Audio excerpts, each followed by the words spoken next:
quick background on myself. I've been in the cybersecurity arena for about 30 years now.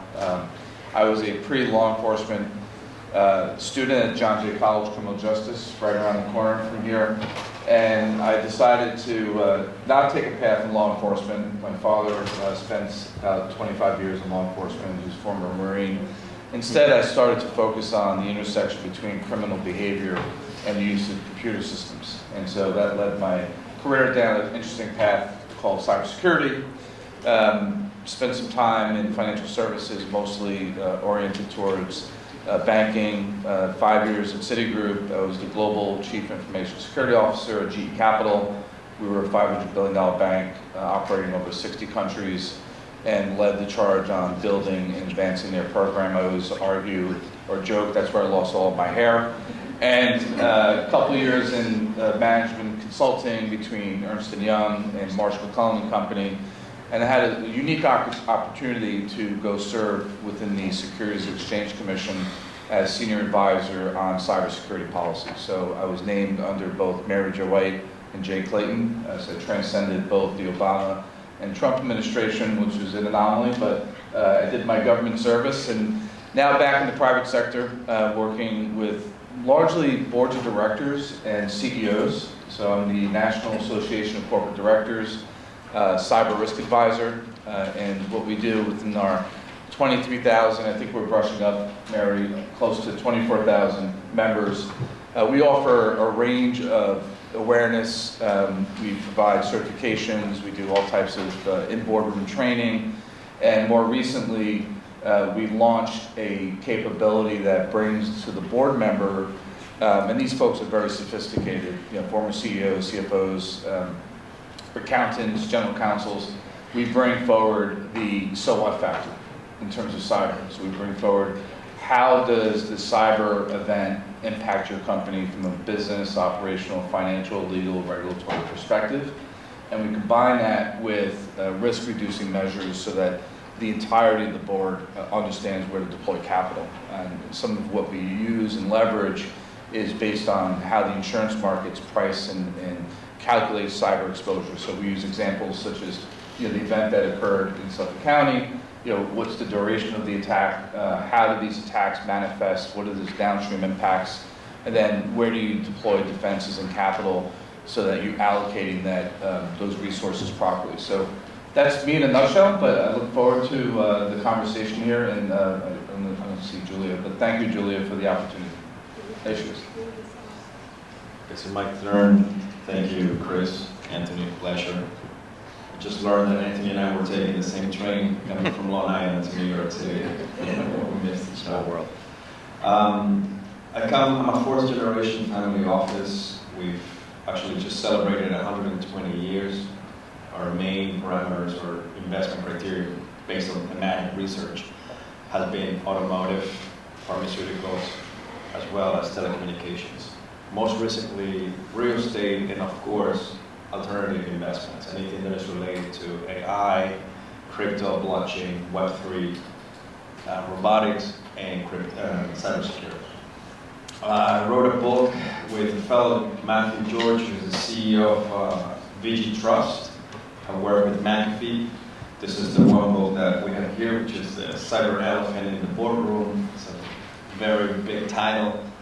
Forbes Books was the publisher to this book. But in this book, where you talk about the 5 pillars, it's a guideline of recognizing countermeasures to cyber attacks.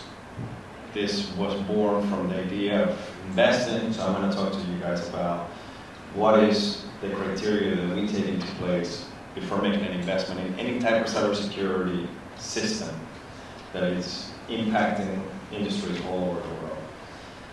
My background, I came from Goldman Sachs, specialized in automotive and telecommunications. For the matter, became the CEO and chairman 2011 of my family office. Today, I'm completely transforming the whole strategy of the way we used to invest, because thinking about this for a second, my dad and mom still have a hard time turning on and off a computer. Or a cell phone, or a mobile, or communicating with a video call, or talk about Zoom or something like this. this, and I'm sure all of you have these issues with your folks as well. So it's a matter of generations being aware of what are these potential threats and how to use this new technology, how to adapt. So it comes down to people, systems, institutions. And that's sort of what these books talk about. I'm also a professor at NYU, Stern Business School, as considered a resident, an executive in residence, and I, from time to time, run workshops on different business ventures and so on. But looking forward to your questions and explaining more about what it is that we do.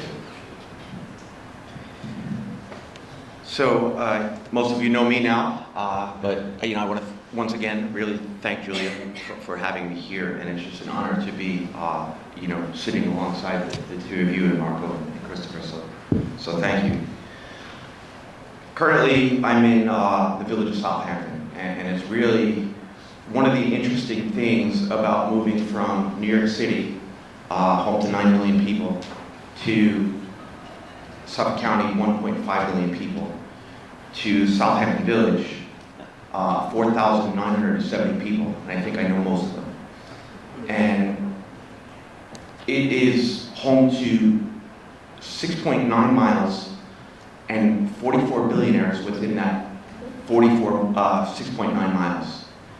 And I've come to realize that even very small things are very big things in Southampton Village. However, we've always looked at big things in New York City, and one of the things that we've always looked at, for me, is infrastructure protection.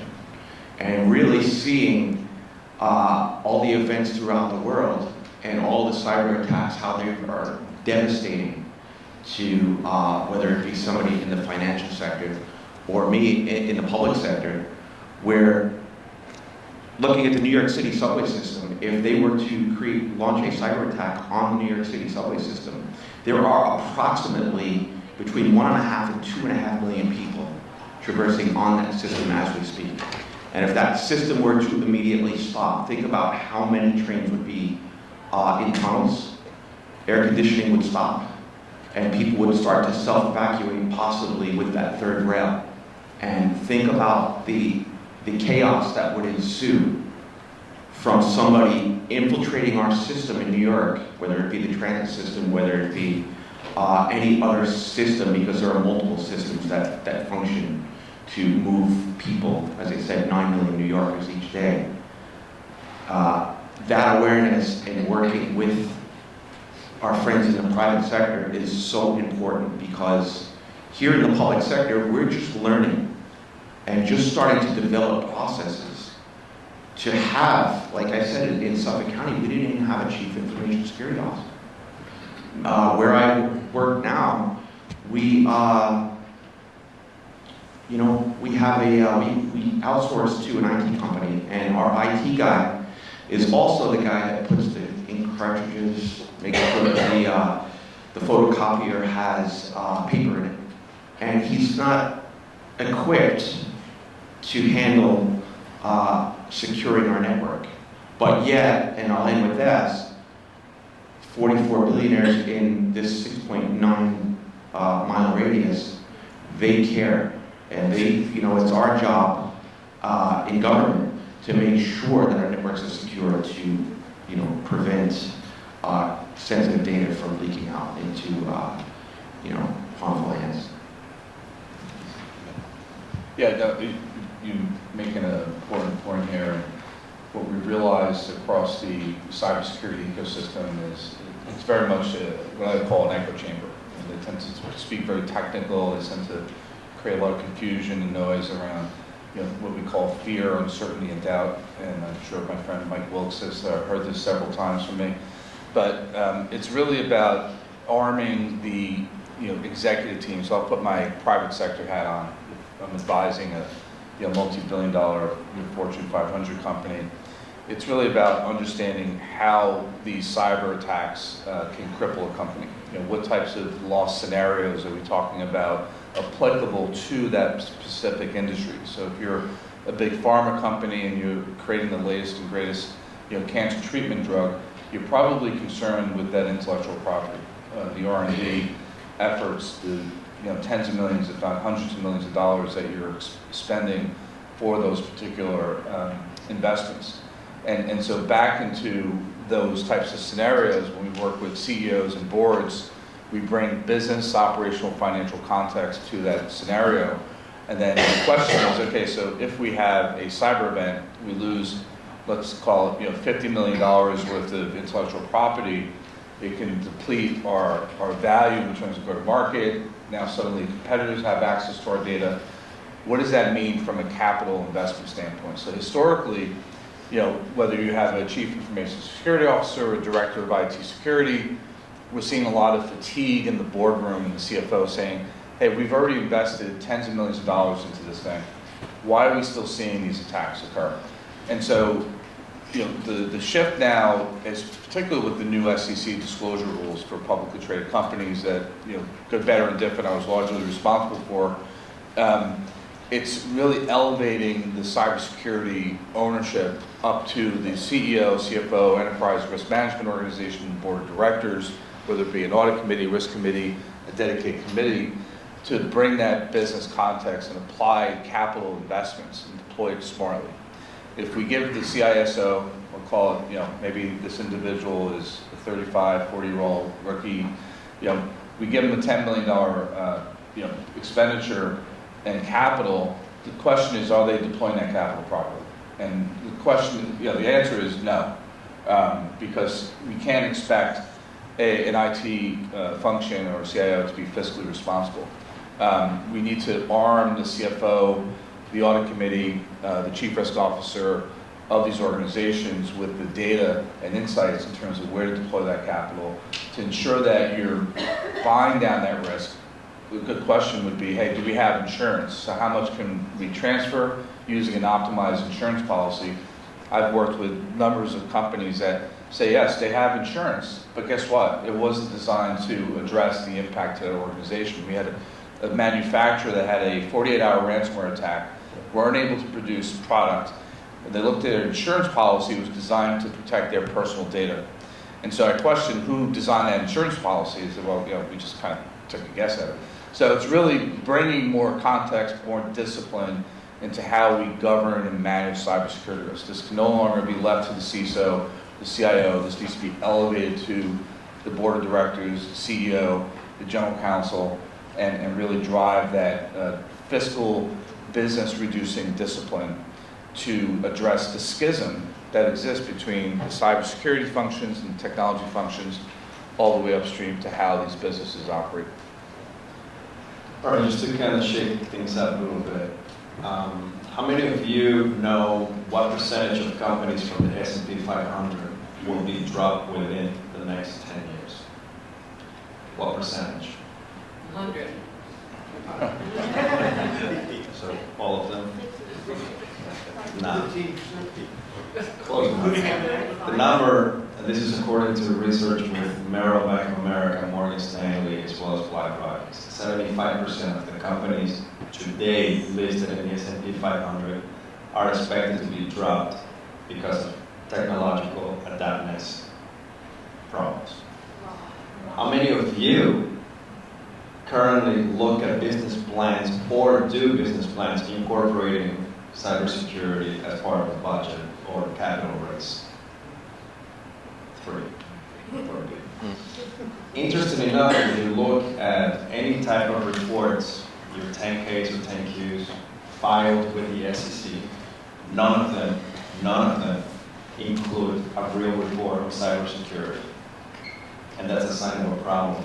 Either there's lack of awareness, or it's simply ignorance, and this is one of the reasons that we're expecting such a change. Another thing that we should be aware of is that our population today is growing exponentially, regardless of where you are in the world, right?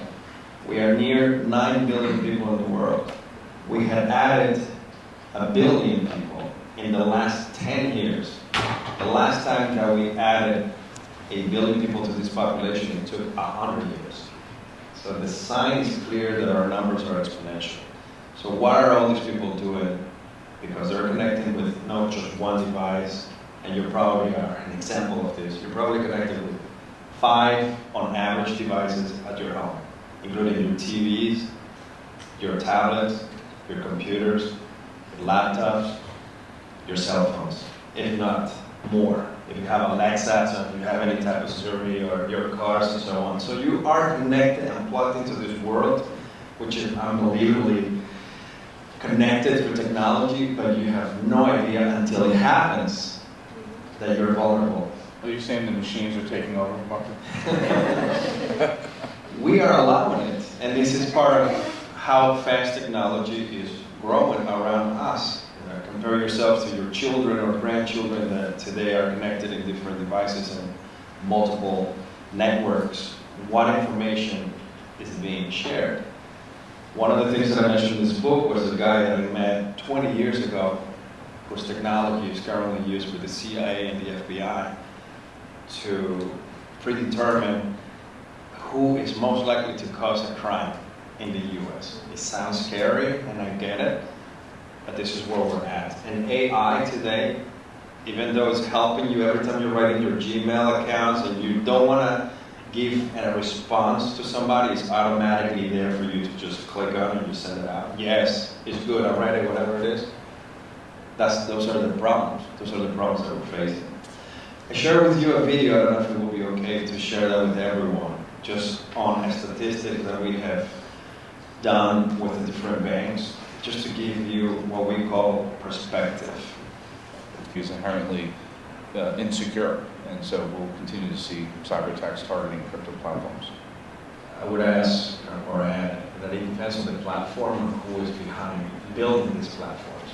So if you're looking at Coinbase, if you're trading cryptocurrencies for example, Shopify, well-funded, established companies, I would say that that's unlikely, especially because the blockchain and Web3, you will need to attack every single computer that is connected, and this is the part of blockchain that creates the safety net. From a banking perspective, and I can tell you from all US banks, investment banks, they're not yet convinced that this is an asset class that they should be selling to their clients. So wealth management or financial advisors wouldn't even talk to you about this today. But it is an asset class. Yeah.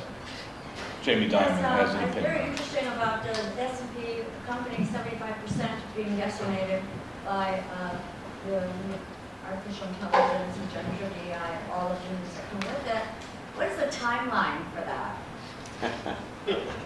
It's already happening. So if you think about in terms of companies that we knew, Caliber. Anybody remembers this company? Yeah. Gone. Filene's gone. JCPenney, Macy's, pretty sure that they could be gone if they don't adapt to technology right away in their e-commerce platforms. I see a lack on e-commerce platforms that will not accept cryptocurrency. Yet everybody knows that this is a market cap of almost $750 billion. Why are we not adapting to this form of payment? Another situation that I've seen, the toy store, Toys R Us, out of business because they did not adapt to technologies on e-commerce platforms. It happens all the time. It happens all the time around us. It's just we're not paying attention close enough to understand where the opportunities are. Yeah, I'll just add to that. Over the decades, I mean, going on Pan Am Airlines and Polaroid, I mean, we don't have all these things. Right, it's about transformation. So it happens all the time, but your statement makes you feel like, well, this is going to happen in the next 30 days. No, over the It's next all- 10 years. It's over But time. it'll happen. Some of them don't happen very But I fast. think more realistically, real time, companies are being delisted as a result of a cyber attack. So 23andMe was delisted as a result. So there's a real time example. They have parameters, right, on the stock market. If the companies are established companies that are already trading and they don't meet certain standards, and not everybody knows this information unless you come from the banking industry, they get delisted. And if they get delisted, there goes your money. So, And now with the new SEC disclosure rules, now this is now publicly known. And so the class action suits, the targeting directors and officers not being accountable for these issues, it's going to bring more transparency around this. So it's going to be an interesting ride over the next 2 or 3 years. yes, man. So, Anthony, you talked about Originally, it was $2.5 million of ransom, and in retrospect, things that you learn from, and the fact that it's cost you $17 million and it's still ongoing. When does a company or a county or government agency look at it and say, you know, are we better off paying this to get it back so we're online, and then try to track where the money is, you know, like they have a pipeline situation where they paid and they were able to recover some of it. So how do you make these decisions in retrospect?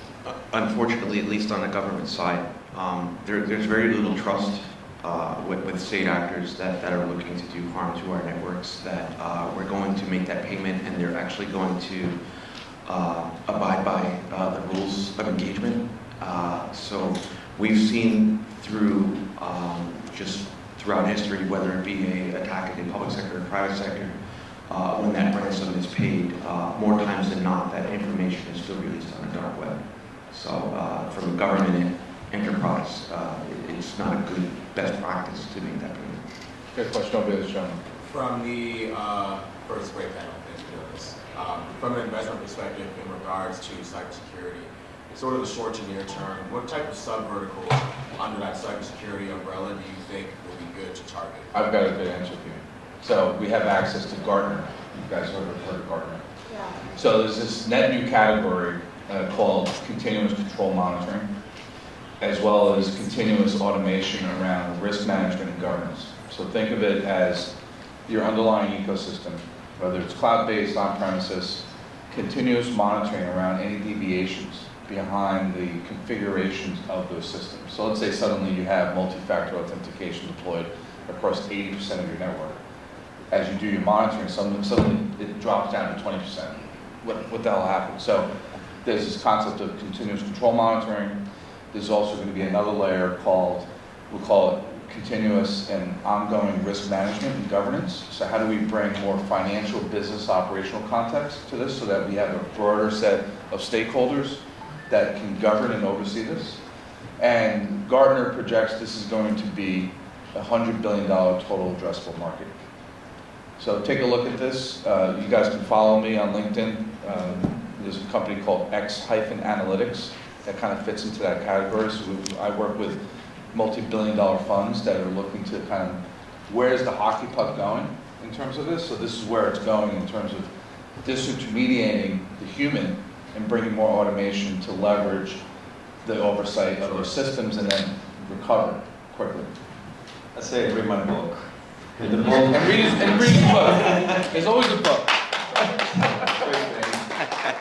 The 5 pillars, just quick, that you should be aware of are location, people, infrastructure, system, crisis management. So he talks about one of the pillars, but there are 5 ways of looking and analyzing how safe, whatever you are, whatever you're using is. So, and it's all here for you.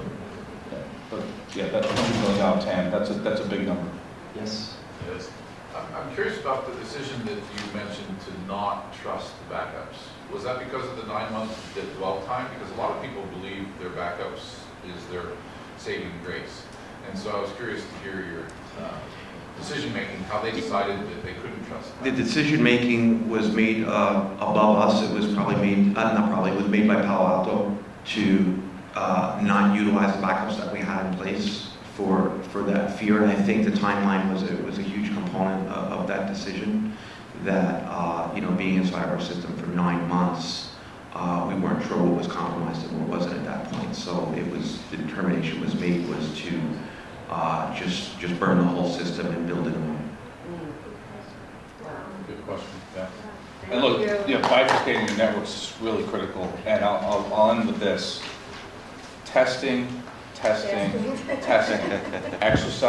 exercise. And I guarantee you'll learn something new every time. Thank you. Thank you.